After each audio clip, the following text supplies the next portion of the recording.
Bueno, vamos a hablar de las reformas borbónicas. Para ello vamos a hablar de las diferentes dinastías que han gobernado España, primero de los Habsburgo y luego de los Borbones. Recordar que España no existía antes de 1400 y es a través del matrimonio de la reina Isabel la Católica de España con, el matrimonio con Fernando de Aragón, por lo cual se crea el Reino de España.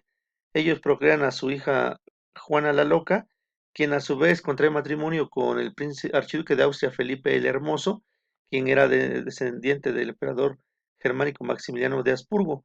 A su muerte, Carlos hereda el trono español como, con el nombre de Carlos I y hereda el Sacro Imperio Romano Germánico como Carlos V. Carlos V es el que decía en sus dominios nunca se ponía el sol porque ahí fue cuando se dio el gran expansionismo de España que abarcó precisamente América y hasta Filipinas, ¿no? Precisamente Carlos V nunca tuvo tiempo para cumplir los dos cargos. En el Sacro Imperio Romano Germánico le tocó el llamado Cisma de Occidente o la Reforma Protestante que dividió a la cristiandad en dos, entre la Iglesia Católica y las iglesias protestantes de principalmente en Alemania, ¿no? Y precisamente los Habsburgo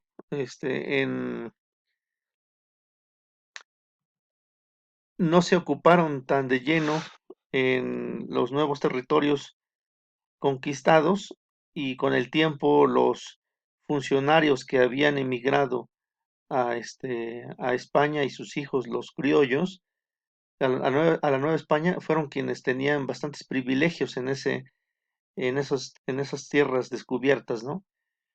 Pero finalmente, en 1700 muere Carlos III, el último de la dinastía de los Habsburgo. Hay una guerra civil en España que lleva al trono a Felipe V de Borbón y con eso inicia una nueva dinastía, los Borbones, quienes realizan varias reformas en el nuevo continente. En primer lugar, una centralización administrativa de los reinos, en donde ya no se les daba tanto poder a los virreyes. Eliminación de privilegios de la iglesia, que durante muchos años habían gozado de muchos privilegios, ¿no? Dotación de autonomía a los pueblos indígenas, esto era en contra de los intereses de la clase criolla, que era la clase dominante en Nueva España y en los territorios conquistados. Establecimiento de monopolios comerciales sobre productos de alto consumo en América y España. Ya no se permitía a las colonias producir bienes, todos los bienes tenían que producirse desde España, solamente se enviaban materias primas desde los territorios conquistados o desde las colonias y en la metrópoli se manufacturaban para poder tener mayores ganancias, ¿no? Y un incremento de impuestos para las colonias, ¿ok?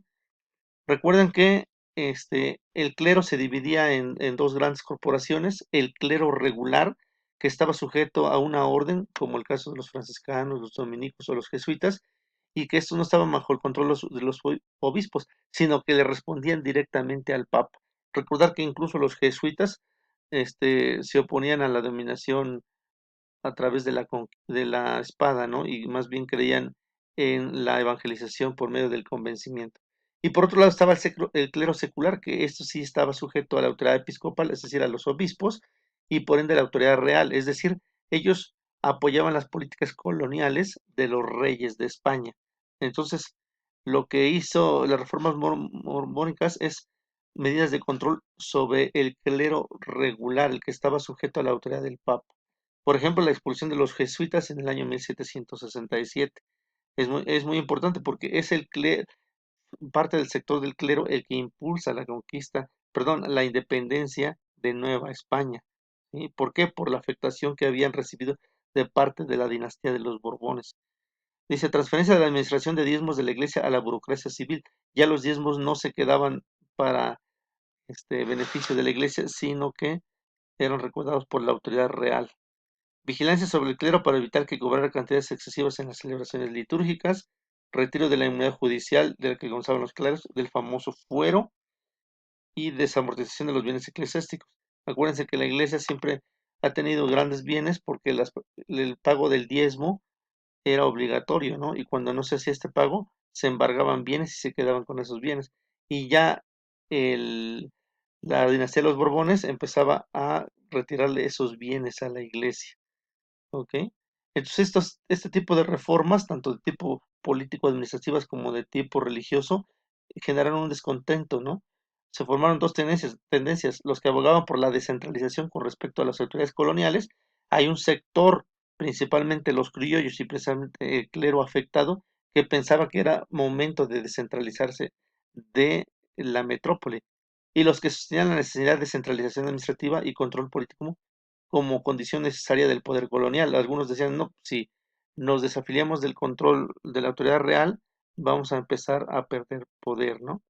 Entonces, en conclusión, las reformas borbónicas afectaron principalmente a los criollos, que eran los hijos de españoles nacidos en Nueva España, porque se vieron disminuidos en sus privilegios que habían conquistado ya durante varios siglos, este, que tenían el control sobre las colonias.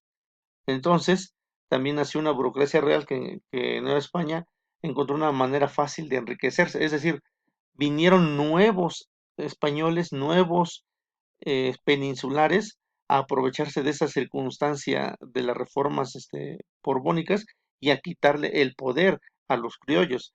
Es decir, los españoles o peninsulares que llegaron con esa ambición a aprovecharse de esa circunstancia y eso generó un descontento. O sea, esto es un antecedente directo de lo que fue la independencia de Nueva España y que por supuesto nunca fue encabezada ni por mestizos ni por indígenas porque no tenían ni el conocimiento ni la ambición para propiciar una independencia, sino por la clase criolla que se vio afectada por las reformas borbónicas.